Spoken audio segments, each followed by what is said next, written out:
So guys, thanks for watching the first video.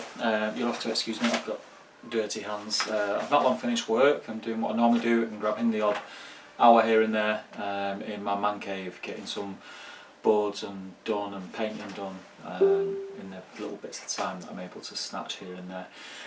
So the first video where I've shown the basics of the board, the 4x4 board that I made, went down pretty well.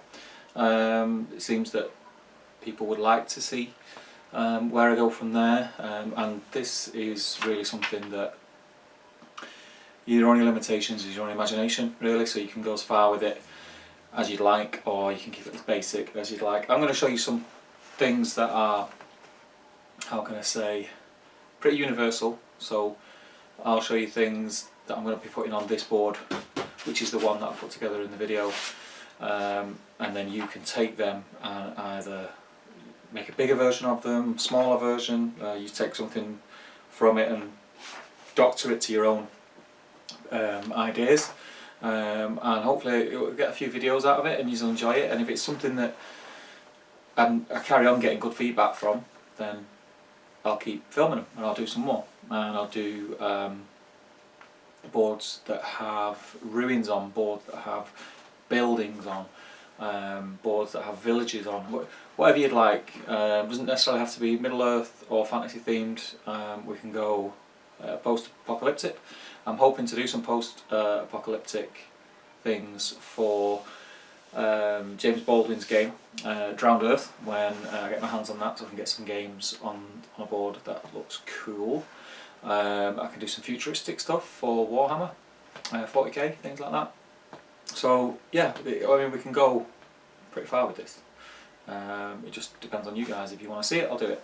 If no one's interested, then I won't. So on from the last video, like I say, and the sort of next stage we come to, I've got my 4x4 flat board. One of the things that I generally do, because this board is going to be sort of, how can I say, a wilderness. It does have a theme. It's no big secret, to be honest, the themes. This board is going to be to do with, it's not necessarily going to be bang on to the movie, but the part of Am and Hen, except this isn't going to have Am and Hen on it. Some of you may know that I've built an Am and Hen. That's going to be another board. This is going to be a board which represents when Frodo and Sam run through the woods and it's on a slight slope and it leads to sort of the beached area on the boat, and they get away. So it's going to have a hill, it's going to have woods, it's going to have rocky outcrops, it's going to have a little bit of water, because what you've got to remember when you're doing the boards is they need to be playable. So there's so many cool things you can do with boards and try and make them as realistic as possible, but if you can't game on them, it's a waste of time. So you've got to always have that in mind, really. You've got to think about base sizes and stuff. Now there's always going to be exceptions to the rule when doing boards, and it's things like Lake Town, Goblin Town, you know, with lots of wooden walkways and things like that, and caverns and chasms and things like that. Now I'm a fan of things like that in games, because I think that when you are army building, if you know you're going to a tournament where you're going to have them basic boards which are flat and have 5 or 6 pieces of terrain on, and are generic, you're going to get them, but you're also going to get boards where they may be to your advantage, they may be to your disadvantage. That if that comes into your list building, I think that's a really good thing. It's part of the game. It's a part of the game which doesn't really, people don't really cater to it, and I think it's a shame. I do understand why they don't. At sort of the larger, really important tournaments, I do understand it, but I think it's a shame, because I think playing this game, you know, it's based in Middle Earth. There are going to be times when bringing monsters, bringing fell beasts, you know, they shouldn't always have the advantages that they've got. So if you're playing fell beasts on a Mirkwood board, it's going to be quite difficult for fell beasts to land, because they can't land in woods for a start, so they won't be able to land in the pieces of terrain which have got maybe 4 or 5 trees on, which is classed as a wood. They have to go sort of in between those, and yeah, I think just things like that. I think it's part of the game that should be exploited more, and I think it has over the last 12 months. There's a lot of tournaments now. That I know Sean Wymer's and Josh Triffitt's tournaments have really gorgeous terrain. I'm a big fan. I love seeing that stuff on Facebook, and it's one of the tournaments that I do really want to at some point be able to get to. It's the other end of the country, unfortunately for me, and with a young family and being busy at work, it's quite difficult, but I will sort of make the effort to at some point get down there and have a look at them boards, because they're really, really nice. But anyway, I'm waffling.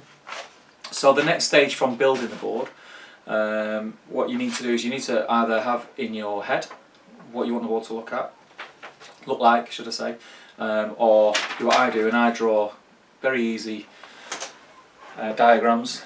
Is that coming up on camera? So as you can see here, this is going to be the main hill slope, which the arrows for me are just saying that that is accessible. So it's not just like a hill that's not accessible from the sides. It means that there's just a slope. So it is going to be accessible except for these parts here, where it's going to be a cliff face, and then there's going to be a ruin at the top of the hill, and then the black dots are trees. These kind of what probably look like to you clouds or speech bubbles, they're rocky outcrops, rock formations. So that's where roughly, they don't have to be exact. So this is just to get an idea of the board, where things sit and where the layout, and it just means that you're not flying blind and you make a silly error that you can't rectify later, or it's a pain to rectify. Again, the black dots are going to be trees. They can be spattered all over. And then I've got the beach, which has a couple of little tiny outcrops, and just the corner of the board here is going to be the water, because I don't want the water to stop gameplay being able to move around the board. So a lot of the scenarios, tournament play, when it comes to the corner of the board and placing models, it's normally 6 inches from the corner. So the water, I'm hoping, it's going to be 6 to 7 inches up either side and then cut diagonally across. So it's not really going to sort of impair movement or deployment and things like that. So that's my plan. What I'll do, I've marked it on the paper. I've got a perfectly square piece of paper. I mark where things out, so I know in my head where things lay out. I always have this with me. I'll blue tack it to the wall or put it on my shelf or something like that, so I can always go back to it and have a look.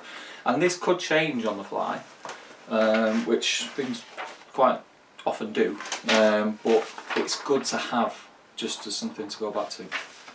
So what I'll do is I'll get behind the camera and I'll just show you the layout that I've put on the board and just explain a few more things from there. Okay, so as you can see, pretty much what's on my diagram here, I've marked out onto my board. So we've got the hill, which says hill, it's fairly obvious, and then we've got just the marks roughly where I want the rocky outcrops, as you can see. Yeah, the grey dots. I've not marked on where the trees are going because there's no need to, because they're just going to be spattered on where I think suits best once things are start to go on the board. And then over in the corner we have the beach. You see that? And ignore the foam, that's going to be cut away. But what you can see, the darker area of the blue foam and sort of darker patch there, and in different places around the board, what I tend to do when I'm doing, especially sort of a wilderness type board, a natural board, is I use a heat gun, which is used for stripping paint, and I just sort of go around the board, and it just gives you different little sort of creases and crevices on the board. It's just so it's not perfectly flat and looks a bit boring. Sometimes they'll even get covered, so they make no difference. It's just a habit that I have.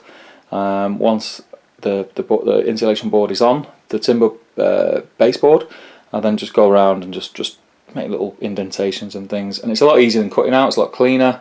There's no mess because it just sort of melts and sinks in, and you get some nice natural shapes with it. So that's the board with things marked on it. What we'll do, we'll come back in a second and I'll show you how we start cutting things out to build up from the, if you like, should I say, floor level, ground level. So we'll come back in a second. Okay guys, for the different hills and things like that, when I want to lift things higher than the baseboard than ground level, and I want hills or rock formations and things like that sometimes, I'll use foam again to build up.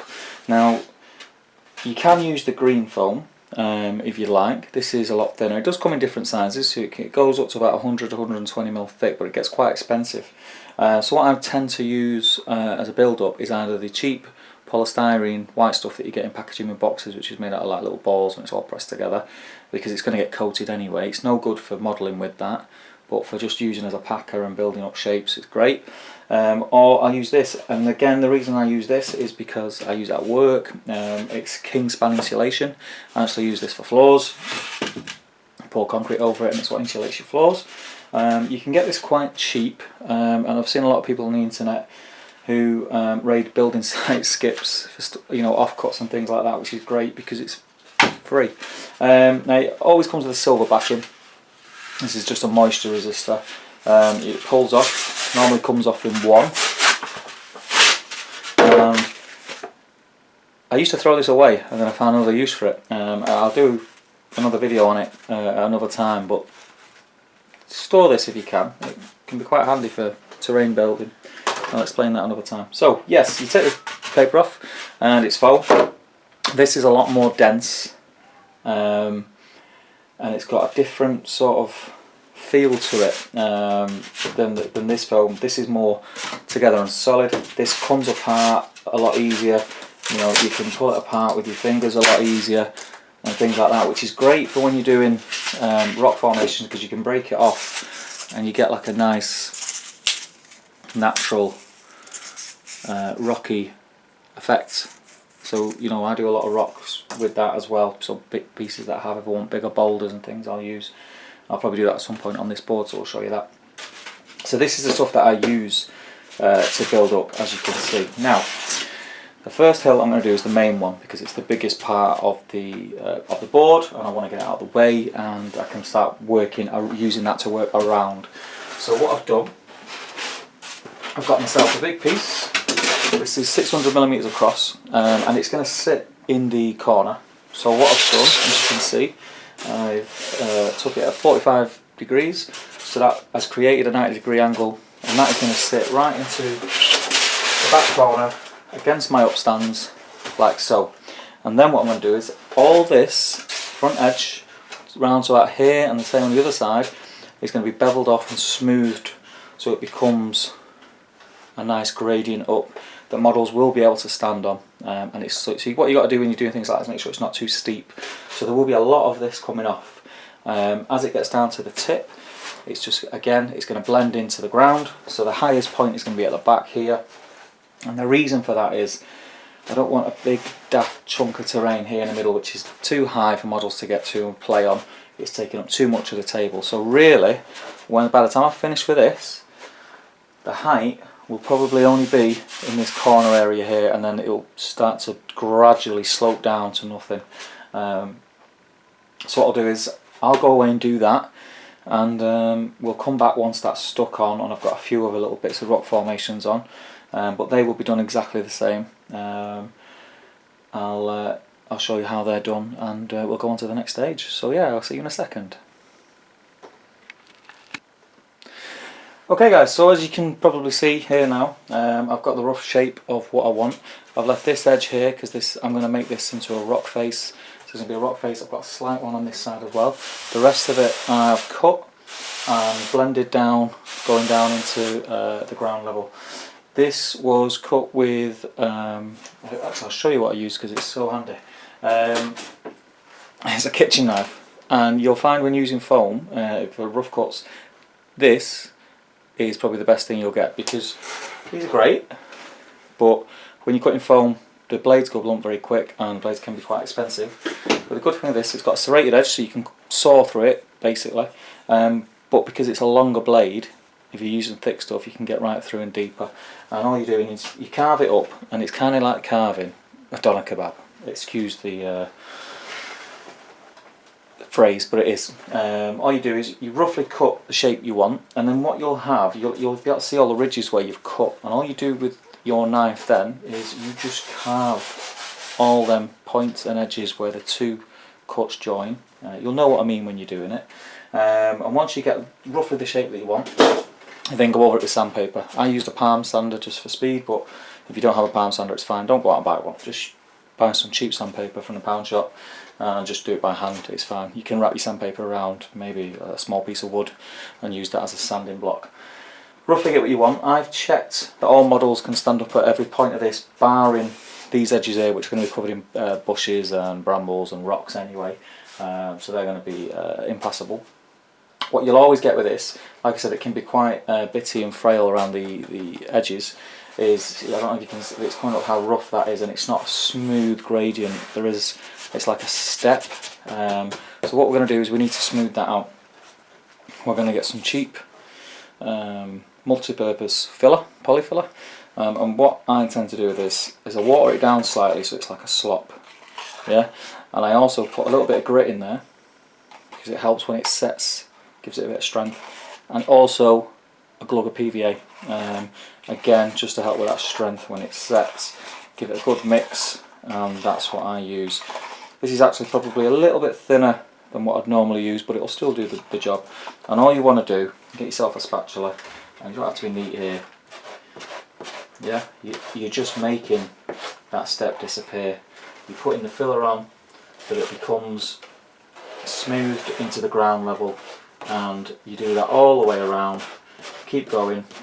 It can be a bit tedious, this at times. You'll be doing it and you'll think you've got it how you want it, and then you'll give it one last run over and it'll seem to ruin all the work that you've just done. Don't worry about it, persevere with it, and what you'll find is the more that you use it, the more, how can I say, skilled and quick you'll become with it. This is like anything else. It's not something that if you've never done before, you're going to be able to pick up and be amazing at it straight away. So just persevere with it. You'll get a nice gradient. Once that's set, if you want to give it another coat to smooth that out even more, you can do. It won't be fully set for 24 hours. If you're doing it in a warm place, it might be a little bit quicker, but it won't be properly set for 24 hours. This is the problem with board making. This is what takes the time. You're waiting for PVA to dry, you're waiting for fillers to dry, you're waiting for paints to dry and things like that. Unfortunately, it's just the nature of the beast. So I'm going to go around and do that. I'm going to put a couple more different, maybe small hills, a couple of rock formations on. It's exactly the same technique. You still want to blend it all in. And one of the things that I didn't say and I should have done, I stuck this down with the decorator's cork, you know, the tube in the gun that I used for sticking the foam to the board. So you're using the same stuff, stick it down, because once that sets it's solid. And it's basically every time you add and you stick something to this board, it becomes one solid unit, so it's actually making the board stronger. So like I say, I'm going to finish that round all the edges, make sure it's how I want it. I'm going to put another couple of rocky outcrops and things like that, and get them blended into the base using this stuff, and then we'll come back and I'll show you what I'm doing next. Okay guys, so as you can see, we've progressed a little bit with the board. We've got the big hill which I showed you in the corner. That's been sanded and filled. What I'll do is, once the polyfiller is dry, I will give that another sand just around where I filled, and if I'm not happy with how smooth it is, I'll do another layer. 9 times out of 10 you can get away with one layer because you're going to flock it, and that's going to camouflage joints and things like that a little bit more. But you don't want too much of an obvious step and things like that, because it will show up on your board. So that's the big hill pretty much done as far as shape is concerned. We've got these rocky outcrops which I've shown you before, and all these is the same foam. And what I've done is I've cut them to roughly the size that I want the outcrops to be, and cut them to the shape that I want the outcrops to be, and then I've literally used my fingers and just tore bits off, and you get a nice effect, like rock effect. And if there's some edges that are too, or sides should I say, that are too clean cut and too man-made, what I'll either do is I'll either pick away at it with my fingers again, or I'll get my craft knife and I'll just cut a couple of millimetres in and then snap it off, snap the foam off, and it leaves a rugged, more natural looking indentation or crease and crevice, and it just looks a lot nicer. These are going to be covered before being painted with PVA, possibly some decorator's caulk as well, just to give them a bit of strength. That was a tip that I picked up from Luke Fellows, from Luke's Affordable Paint Service YouTube channel. If you've not checked him out, go and check him out. It's an awesome channel, and he's got loads of money saving ideas for terrain building, etc. And he's a really good lad. He's got some good videos. What I've done over in this corner, I've added another smaller hill, really small. Basically I just had a piece of foam off-cut, and I thought I may as well use it.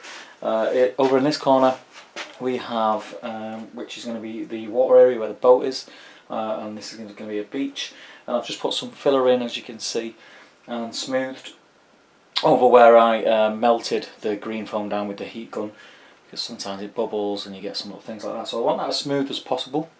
I'm going to line that with a fine sand anyway, but I just don't want any obvious bubbles, circular shapes, so just put some filler in there. All this now has to set and go off and dry.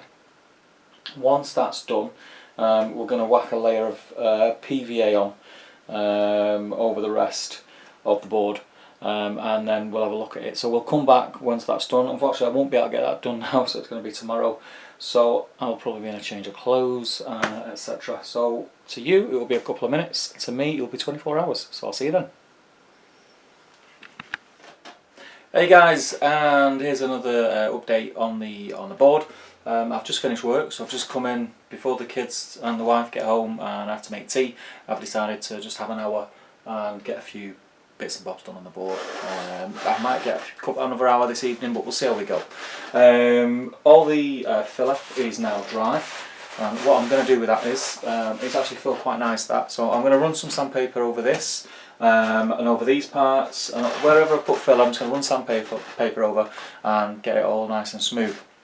One of the other things that I've done, and I'll show you close up in a second, I'll get behind the camera and have some close-ups, is on the edge of the big hill on both sides, where I said there was going to be like a cliff face, I've used these plaster of Paris moulds to make the rock. I've used them a couple of times before, but they're really easy. What I've done, I've basically run off I think 2 or 3 runs, so I've got quite a lot of them, and it saves me time carving the foam, etc.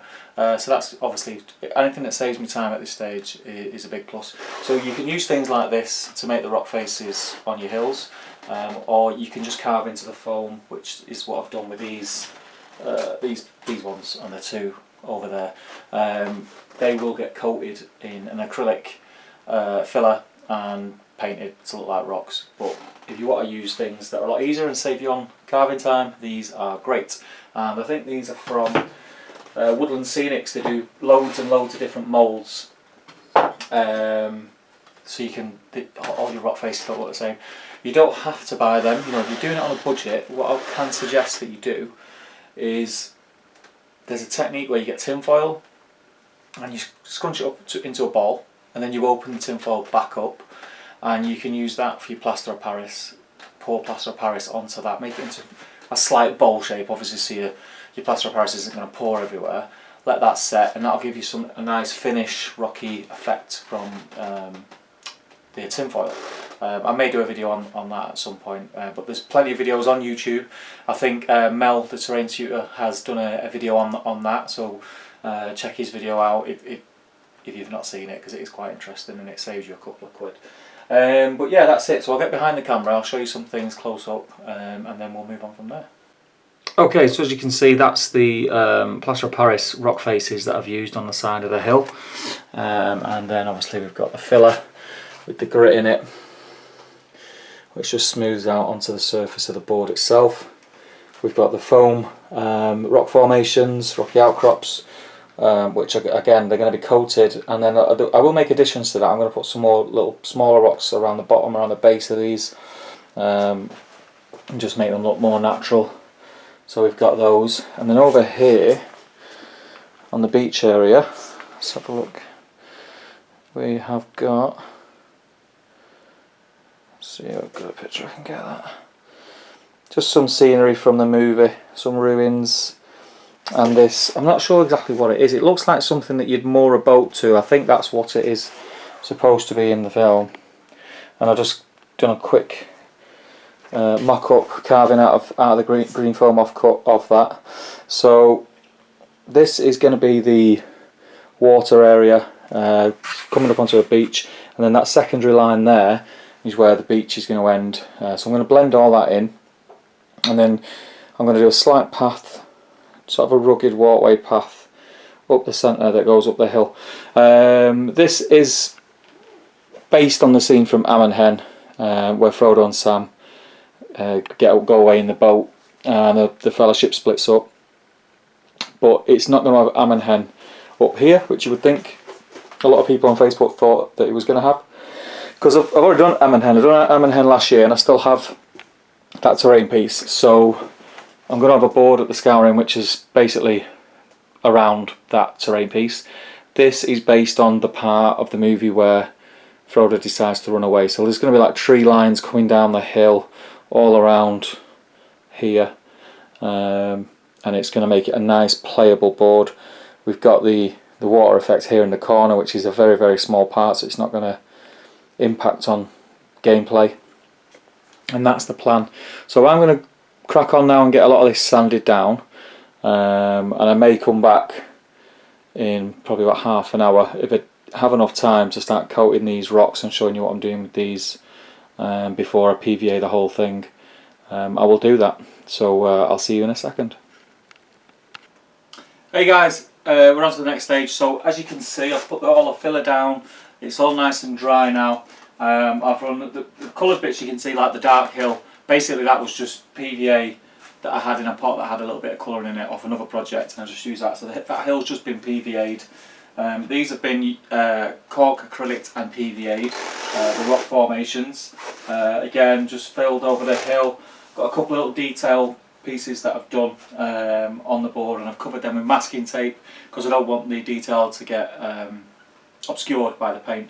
What I'm now going to do is run a base layer of brown paint over the board, and that will be the base. Once I've got that layer on, I'm then going to PVA it again, put another layer of PVA on. You can at this stage, if you want to, mix your paint with PVA and paint that on, and you're able to skip a step, and I've done that in the past. I probably would, that's more preferable to do, but I've got a paint sprayer which makes it very quick, and you can't put PVA in the paint sprayer because it clogs it up. So actually the way that I am doing it this way, if you're doing it by the brush, is a long way around. This is the quick way around because it dries very quick as well when it's out of the paint sprayer. So I'm going to get that done, and then we'll come back and we'll move on to the next stage. Hey guys, welcome back. You're catching me in my man cave pinny. Okay, so I've got some base colours on. I've started to paint where the water is, just some base colours. I'll detail it and highlight it at a later stage towards the end of the project. Same with the rocks, started to texture them, put some colours on, started to colour things that are basically made of stone and things like that. The next stage is going to be washing everything over with a dark brown or black wash. A couple of dry brushes just to bring things out, and then I'll probably move on to the flocking. So what I'll do is I'll come back when I'm doing the flocking or just after and explain what way I've done it, how I've done it, why I've done it the way that I've done it, yeah, but it's getting there. It's starting to look like what it's supposed to look like. Very brown at the minute, so we want to get some colour in there and sort of bring it to life. I think that in the next couple of stages you're going to see a massive difference. So I'll see you in a second.